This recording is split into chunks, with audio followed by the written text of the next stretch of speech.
Welcome to episode 92 of the Brew Crew Scoop. It was a 4-1 week since our last episode, including a sweep at Coors, and then a split of the first two games at more of a launching pad than Coors, apparently, in Las Vegas, the inaugural MLB games in Vegas. And we'll talk plenty about it, but I don't know if it is just the fact that it's a minor league stadium. I know the walls, I mean, like not blocking the wind tunnels. Obviously, there's a lot of thin air environments like Coors, for example, where you see this kind of elevation causing balls to fly, but not quite like this. I don't know if MLB just gave them juice baseballs and said, "Hey, let's show the Vegas fans what MLB is all about and get them hooked," or what. But it's honestly kind of been not really enjoyable. I guess the first game was like kind of like, this is fun, homer after homer. But after the first couple homers yesterday, I was like, this is kind of stupid. So we'll talk about that. I feel like it's kind of odd that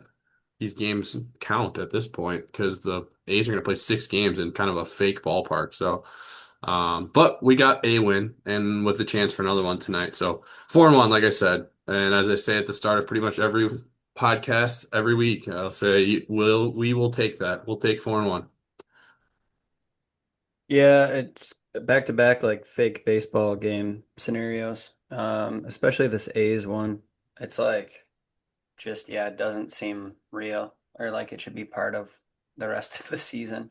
But to be fair, Sacramento some days seems like the ball's flying anyways, but I don't know. Hopefully tonight we can pull one out and we can boost our run differential and get out of there. Yeah, weird week. Like you said, Scoop playing back to back and like straight launching pads of Colorado and now in Vegas. But just looking to get out of here with another series win.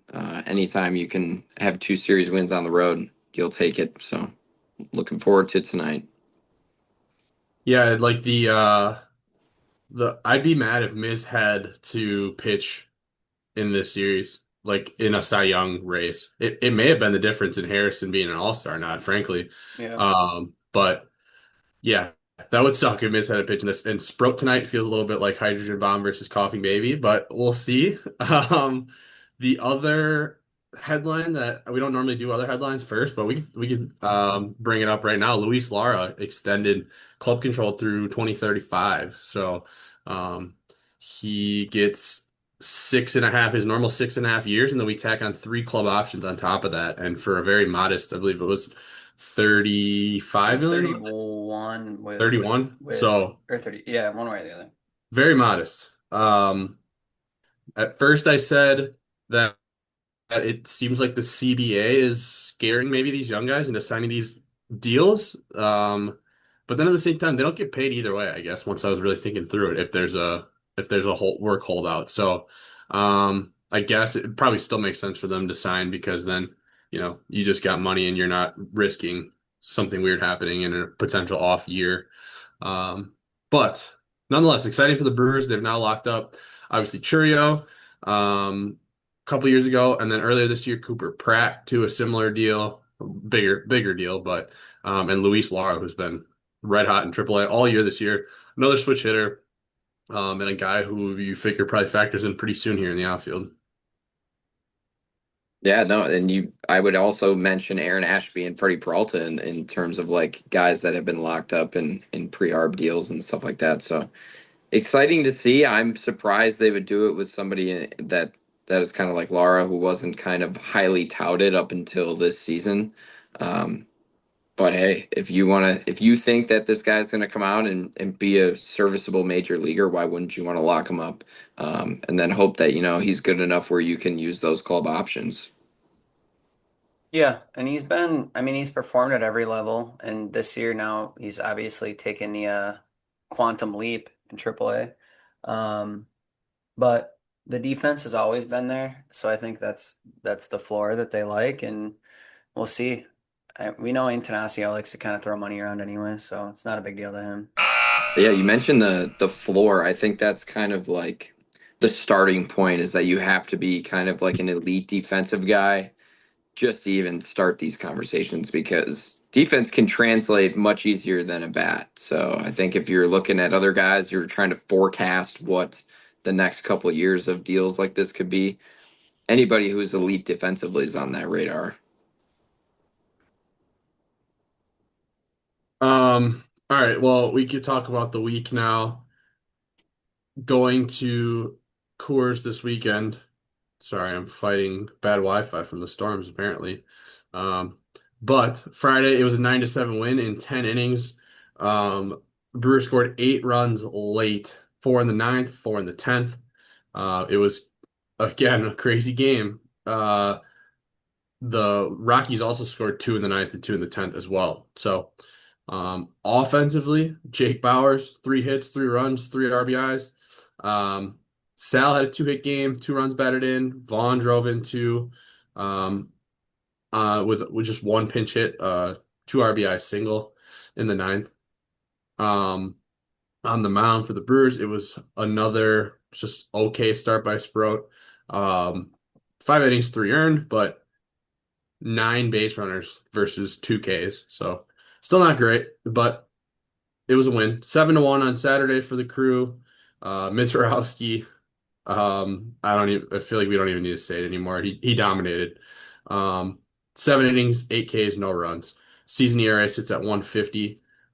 Offensively, Terang homered, Quantum Leap, David Hamilton homered, Contreras homered, Terang homered again, and then Bowers homered. 7-1. A lot of solo shots for the crew there, but 2 homer game for Bryce Terang.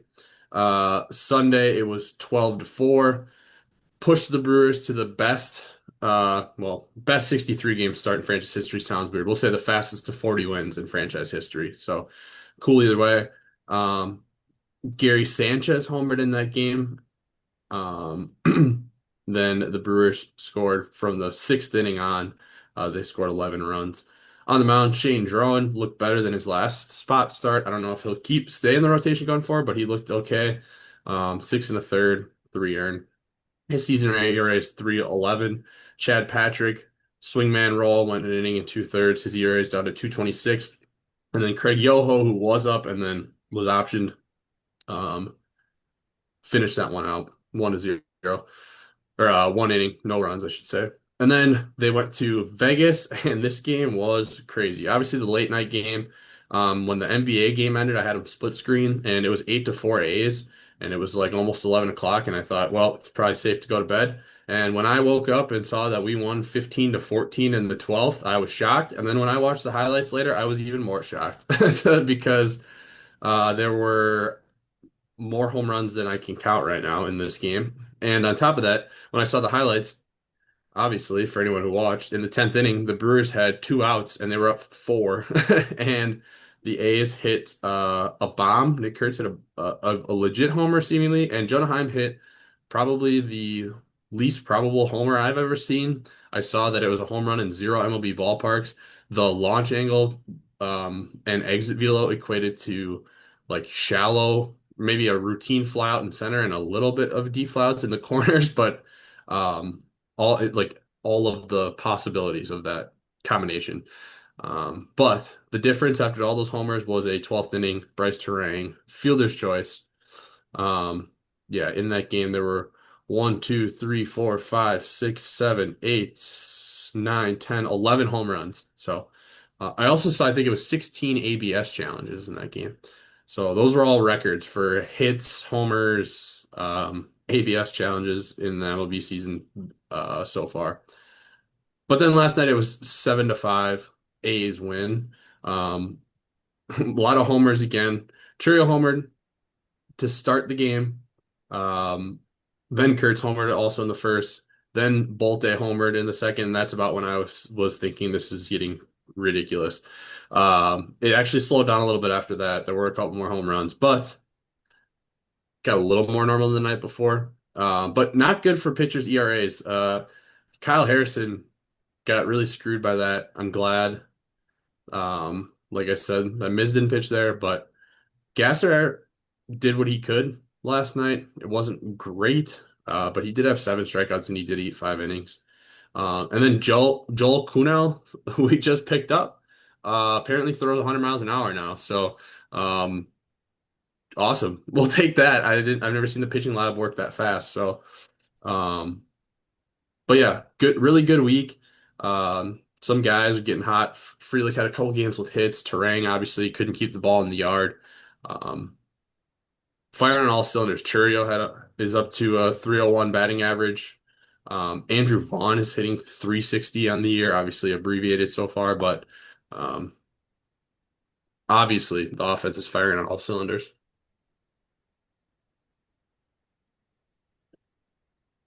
Yeah. I mean, to be fair, we just kind of described why they might be firing on all cylinders, but gotta play the game where you're playing the game. So hopefully tonight, like we said, you might have messed up some pitchers' all-star chances, but maybe Terang and a couple of the other guys can keep padding some stats to get them in the all-star game with their bats. Yeah, no, these games have been fun to watch, I guess. The Monday night game was very interesting. I was shaking my head trying to stay awake. I saw Ashby get the first out in the bottom of the 10th and thought, well, probably good enough to close my eyes. Woke up and was just astonished not only that we won, but that we gave up the lead and still won, and then won with a fielder's choice, which with a good throw would have gotten Yelich out anyways. But really interesting series. Usually these are more fun to watch from afar when these games are just scoring almost 30 runs. But when you're every time I check my phone during a Chinooks game or afterwards when we're cleaning up, and there's been three more runs scored in the last 10 minutes, it's like, well, what the hell's going on? Then you watch the replay, and I mean, William Contreras hit that homer and fell on his ass, and that was great. I That was mean, awesome. it was great to watch. It's great that Yelich posted the picture of him like pointing at it right away. I mean, that's a great moment. So these, as much as it sucks for the pitchers, it is pretty great probably being a hitter there right now. Yeah. And just the confidence boost that it would give you. It'd be nice to see Renhefo get his first one tonight, or maybe even Sal poke one out. Somebody who doesn't hit him very often. But we'll see. We'll see. I'm sure there's going to be quite a few tonight. Cole, who was your untouchable pitcher of the week? You fellas are untouchable. Is that the thing? No one can get to you? I'm going first, so I'm gonna take Miz, but I'll let Keane take Miz. So I'm gonna give it to Chad Patrick. He had a save, did his job when called upon, and has been very nice out of the bullpen, like we've talked about. So I don't know if some of the movement in the rotation and stuff will call upon him to come back in, and I'm sure he'll perform fine. But he's been a beast in the pen, so I'll give mine to Chad Patrick, and I'll let Keane pick his untouchable pitcher of the week. With the two series in Colorado and now Vegas, there's not much to choose from. So when the guy throws seven shutty, I mean, it's pretty easy to just be like, all right, that's the guy. Um, so I'm going to go with Miz, yes. But I would like to point out, I would like to point out that an underlying star of this week, even though he only pitched one game, Uribe came in and got the win in that weird 29-run game on Monday. So good to have him back. He served his one game suspension, and hopefully him and McGill and Ashby can right the ship. Ever since Ashby joined my fantasy team, he has not been good. Ryan Brown forever is where most pitchers go to die. So hopefully I'll release him soon if I can find a better option and he can get back to being locked down. All right, Keenan, right back to you. Who's your hot hitter of the week? Lots of options out there. Oh, stop dropping on fire, Ricky Bobby. I'm on fire. He's so hot right now. I was going to say there's a lot of options. I want to go. It seemed I was doing, my quote unquote research, and a lot of guys like either went 0 for 6 and then went 3 for 4 and 3 for 4, or, hit two homers but didn't really have any other hits on the week. Andrew Vaughn had 4 hits on Monday and then had a pinch hit appearance yesterday, didn't even start. So just kind of a weird week trying to get everybody, obviously to play on the launching pad. That is Vegas, but I'm going to go with Garrett Mitchell for co. And then I'm going to go with Bryce Terang as my other co. Garrett Mitchell, I heard last night on the broadcast, didn't even have a 3-hit game in his career until this year, and he had 2 last week. So You nice to think he see had a three him. strikeout game yet? Oh, probably hundreds of those. I was just about to say he is like I said this to my buddies yesterday. If you like underlying metrics, and I'm sure you guys have seen the tweets and stuff, he's the best hitter in like the closest thing to being the best hitter on the planet in certain underlying metrics, and also the worst player on the planet in some of these underlying metrics. He's like the most confusing player. He doesn't swing at balls, but he also swings and misses all the time at strikes. So he's got a huge whiff rate. Hits the ball as hard as anybody. It's an odd player. So obviously when he makes contact, there's a good chance that he's going to get a hit out of it. So it's nice to see him after having a rough start to May, maybe pick it up here in June. And then Bryce Strang, we had that 0 for 20 whatever streak about 10 days ago. Obviously hitting 2 homers in Colorado is good. And he had I think an 8-game hit streak until last night, of course, when he went over. But still nice to see him back. His average is creeping back closer to 300 as well. You could have gone with Churio. You could have gone with Vaughn. Obviously, lots to choose from. The correct answer is Jake Bauers.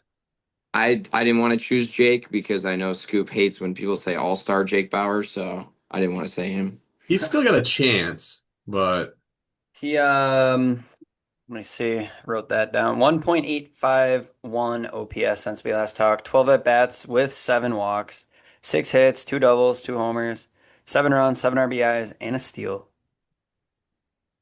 It's pretty good. I was going to say he walked 4 times in a game. Was that before last week or I don't know, whenever it was. He hasn't been getting much to hit, but when he does get it, I mean, he cracks them. Yeah, what was the name they gave Barry Bonds in that old video game when they didn't have his rights? John Dowd, Yeah, it's kind of Jake Bauers these days. barrel man.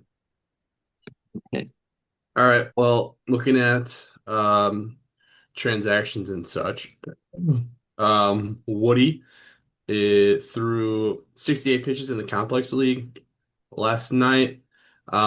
Jake Woodford did clear waivers and was outrighted to AAA Nashville. As we mentioned, Joel Clunell was selected and Craig Yoho was optioned. Don't know that there was much else. I think Lara is added to the 40 man, whether he was yet or not, he will be, and likely Fitzpatrick will be moved to the 60-day IL. So not a tear yet, but he's getting a second opinion. They said that it was a sprain, but I don't know. He said he felt the pop, so I would think that it's likely going to be a tear, but we will see.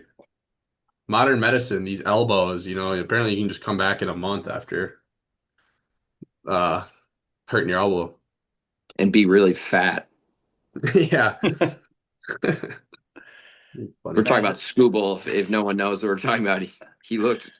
Somebody said it looked like he was pitching with a bulletproof vest on in his rehab start. Hey man, it works. I guess he pitched really well, so he's clearly, yeah, it is weird. He's got that big like barrel man belly, but at the same time, he clearly is extremely flexible with his leg kick and his arm, and on top of that, his arms are kind of buff. It's weird. It's like Chapman with a beer belly. I don't know. Yeah, he does look like Chapman a little bit. Speaking of Chapman, we talked about Scooble, and we all kind of had various levels of agreement on probably doesn't make sense for the Brewers, though it could be cool. We take him for the right price, but that's unlikely.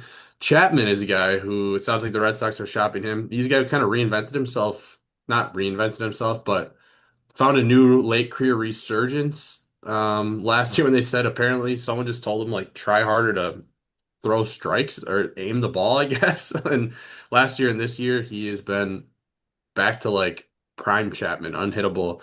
That is a guy who would make a lot of sense, I think, for the Brewers.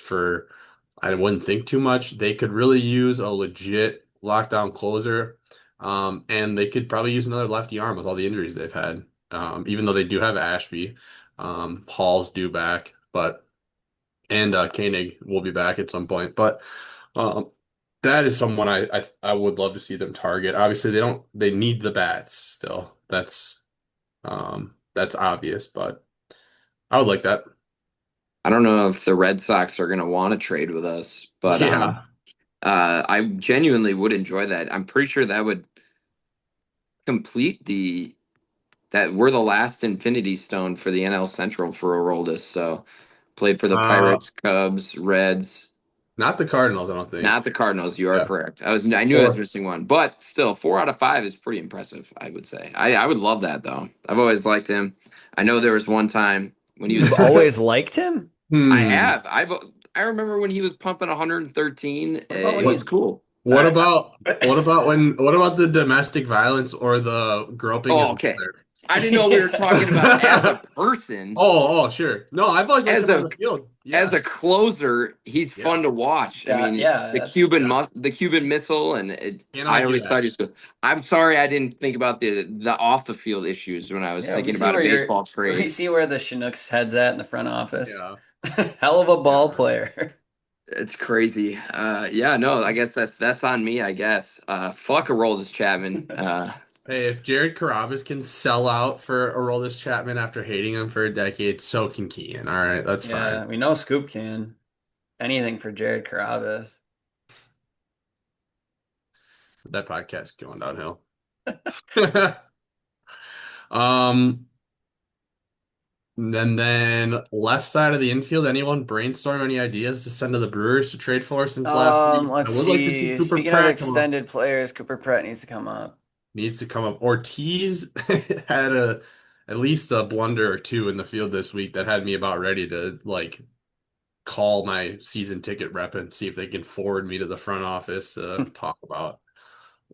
Like, I mean, it is just bad. It's like I can't believe how like okay he was 2 years ago, and now to just see a year and a half of just garbage at the plate. It's pretty crazy. Well, should we go around the If it hadn't been for those meddling kids. If it hadn't been for you meddling kids. Ah, meddling kids. If it hadn't been for these meddling laddies. farm? I guess I can start and say that I'm pretty sure Andrew Fisher hit another home run. Yeah, he was the Brewers May minor leaguer of the month. I don't know if you have the actual metrics, but for those the advanced stats Kian loves talking about. At least in the month of May, he was in the 100th percentile in hard hit rate and the 99th percentile in air rate. And if you put those two things together, what do you think he did a lot of in the month of May, Scoop? I'm gonna say he probably hit a lot of home runs, He did indeed. considering he has 17 of them in 48 games. Be more impressive if he did that as a 13-year-old playing U12 baseball, but I'll give it to him.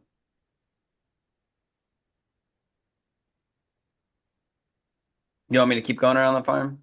All No, right. I just didn't know if you wanted to toot your own horn anymore. No, it's hell of a U12 ball player. Um, Luke Adams is back and he has 3 home runs in 5 games back. That was as of a day or two ago, but pretty good.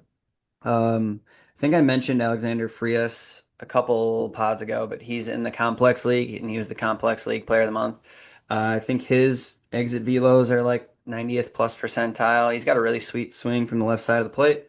Another complex league guy that I feel we might be seeing more of maybe someday on a top prospects list, but um, he looks good.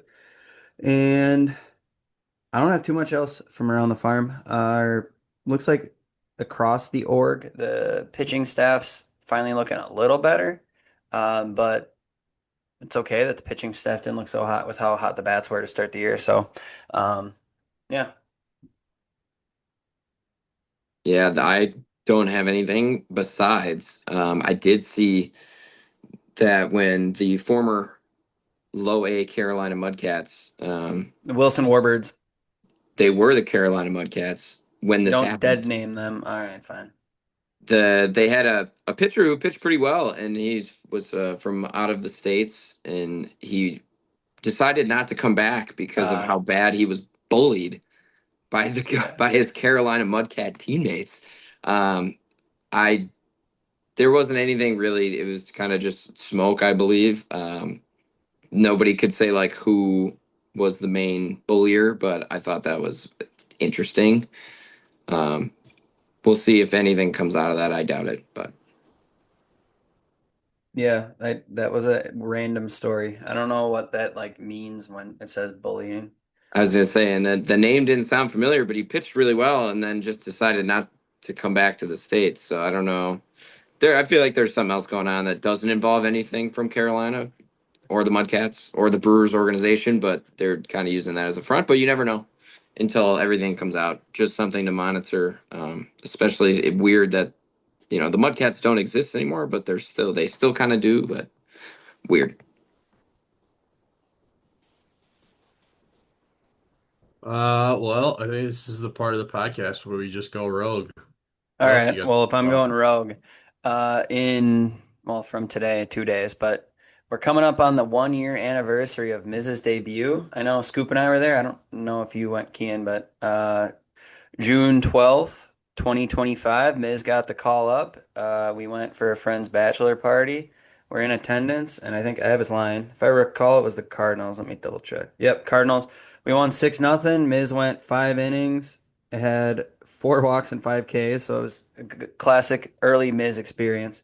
But I know he was lighting up the radar gun, and we were all giggling in the stands at what he was capable of. But I think we can all say he has much outperformed what we probably thought he'd be like at this point in his career. I think there was some people didn't even think he could be a starter. Obviously, the control thing was a concern. And yeah, to now, I guess he's been in the league for, as of today, 160 days. He's got 3.9 WAR, a 2.81 ERA, 1.007 whip, which I think is a big thing. I think I just saw it was like DeGrom's career stats, and he's just under one, but that's elite numbers for starters, obviously. I mean, so's ERA and all that stuff, but yeah, he's been a godsend of sorts. Kind of dropped out of nowhere. We were like, oh yeah, we have this wild card. We can use him in the pen, this, that. Turns out he is just nasty. So, wanted to bring that to light. You guys want to guess his career K per nine? 15. 13.4. 13.4 is this year's K per nine. So that was very good, Kian. Career 12.7. Um, yeah. So Miz, as of well, that'll be Friday. Maybe have an extra. What do you drink, Kian? Miller 64s. Have one for Miz. 1 year in the league.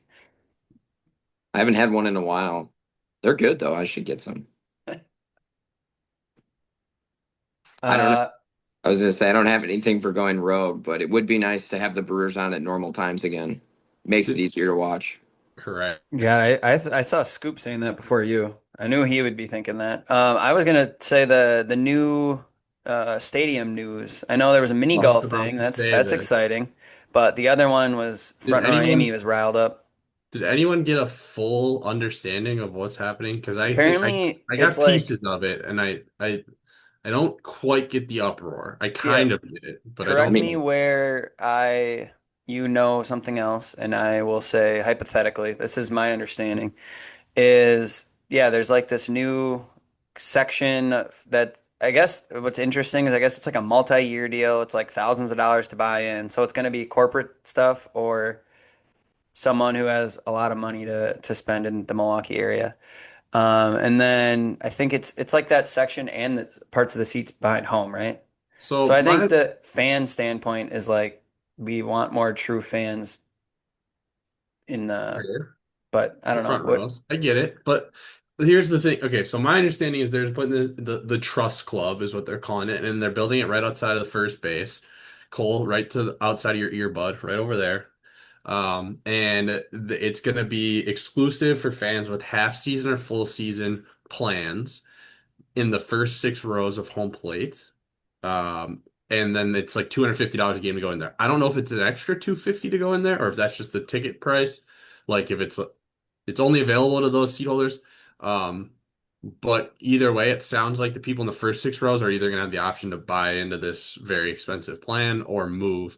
So I do understand the desire to want fans in the front 6 rows that are just real fans, front row Amy, someone who's been there forever. Um, but at the same time, if they're building this exclusive club and they're going to sell these seats for a big chunk of change, um, and you can't pony up the cash and someone else does. I mean, I it doesn't make me as mad as it seemingly made everyone else mad, and especially from a team that uh between you and me, we could use the money. So like I don't know. I guess it's not necessarily Yeah, my I favorite think thing, and it's the not thing is necessarily my just least favorite that thing. it's probably going to be corporate or like extreme money, and those like people probably don't care versus like the diehards. But yeah, I don't know. It just seems like they're pricing out people that are already probably. I mean, I'm sure some of them like some people already up there probably just buy them because they can, whatever, corporate. But some people I think probably. I mean, one person in particular was upset, but I think some people actually just really enjoy, I don't know, being like somewhat part of the org by having like those front facing seats. But I don't know. We'll have more to hear. I'm pretty excited for the mini golf personally. I'm hoping there's not an age limit on that. But if there is, old Uncle Cole will have to be taking Scoop Jr. to a lot of games so I can coach him up on the old mini golf links. There are like 42,000 seats that are for the working man already. So that I guess that's my only thing. I feel like almost every stadium, those front couple rows are like big cushy chairs and Yeah, and exclusive. I I hate don't when I know. watch like a Yankees or Dodgers Sure. game and there's not a fucking person Like there. I said, Then I'm like shit. Then I shit on them. I'm like, their fans don't care. But if I don't you know. if you asked me if I would rather have rabid fans in the front row or not, I'd say sure. And especially in the playoffs, I guess that'll be the one thing. Yeah, you don't want just Playoffs? sponsors up there, but I don't know if it makes the club money and people are willing to pay for it. I don't know. The club looks cool. I mean, I'm sure I'll never be in it, but You think we should add more sponsors to our jersey, like the whole thing, yeah, like cover it? Because we probably get some money from that. I guess my biggest takeaway is after this, I probably won't talk about it or think about it very much unless it really starts to piss me off, maybe the front rows. But I don't know. This is also the same stadium where they tell people to sit down in the playoffs and they try to put the kibosh on the tarps off until the public outroar. So, I mean, it's clear that they don't care. They've never cared that much about this crazy fan environment. So, I don't know. Whatever. I just want everyone to be happy. But the backside of the stadium, building like you said, the mini golf and whatever. I mean, it's cool. I hope they keep building on. I know the Light Brew Scoop broke the news of the beer district, and I don't know exactly what that's going to be, but I'm excited to see. So whatever. More cool stuff at the stadium is cool. I'm a front row Amy fan, despite some people not being. So I think anyone who thinks it's an act should rethink her sitting there for 20 years of like 70 games a year. That's a fan. And she lives like 45 minutes away Really? from what Didn't I've. know that. Seems Yeah, like Kian knows where front row Amy lives. Yeah. Not gonna get that's into just what I've that. heard. Not gonna get into that. You guys got anything else? No, just I feel like I've heard more. Brewers need Scooble talk, which is always interesting. We don't, But yeah, we don't need Scooble. Um, but it would be cool in a playoff series if it happened. Him and Miz at the front of a rotation. You can't deny that, but let's not hold our breath anyways. It would be very not recent Brewers-y. Um, and it wouldn't be CC Sabathia again. seems So like there's some extra pressure on his knees too, like Kian was saying. I think yeah. we'll see how long that holds out. Because he's fat. He's bigger. I don't want to push it. His knees are pushing him up. Because he's Coach Kian, fat. I know you said you haven't had a lot of 64s lately. You had any other good beers? Anything to Uh, report on? Let me buy a beer. Sure. These fans, I love them. When I came in, they didn't recognize me at first, but then when I told them who I was, next thing you know, they're buying me my favorite beer. Thanks. Hey, it's a pleasure to buy a beer for a great pitcher like Whitey Ford. So I lied. nah, just got a lot of good options at the park this year. Hopefully we can get the Brew Crew Scoop out there. But yeah, we got a lot of decent options. Yingling is like flying off the shelves, so that's a new one. I don't think we've mentioned that one on the pod, but Yingling, if you haven't known, is a beer out of Pennsylvania, and it stayed on the East Coast for a very long time, and they were very not interested in joining the rest of the United States, but soon, obviously, everything that we used to know comes to an end and everything needs to be everywhere. And they brought it to Illinois and the rest of the Midwest. And finally, within the last 6 months or so, they brought it to Wisconsin, and it is taken over heavily. And it's doing very well at Moonlight Cramfield. So that is the beer of the week, Yingling. They also have Yingling Flights, which are just a lighter version, kind of like a Miller Lite or a Coors Light, but it's Flight. Yeah. Nice little play on words there. And then that's pretty good too. I've only had one of those though, not like my Yinglings. Tastes nothing like a Yingling, actually. No, it does not. Just like a Miller Genuine Draft does not taste like a Miller Lite, in my Yeah. opinion. Or Coors Banquet Well, tastes you like have a Coors Light. more advanced palate than us. I know the secret. I could share it with you offline. You gotta cleanse it every now and then. Cole, did you get a Schlitz this weekend? Nah, man, they're all gone. It's What? it's it's tough out here. Were you at the keg taparoo or what? No, I have zero friends that wanted to go with me to that. I went to a concert and a comedy show the week 2 days prior, and my whole group of friends, I think, that were around and willing, were in that group, and they're all a bunch of pussies. So I couldn't get I anyone to was go at with me. a Yeah, I know you were Polish. busy. I was at a Polish wedding. You're not as fun as you used to be. Correct. It's been a long time since I've been fun. Maybe this weekend you're fun again, huh? Oh, this weekend I'll be Yeah, fun. you're staying at a hotel. Yeah. Yeah, Well, you're I'll having move some fun on. this weekend, buddy. Yeah. Shout out Dr. Ryan. Yep. All right. Well, hey, thanks for listening. Go Brewers. Go Both Brewers. Nugs.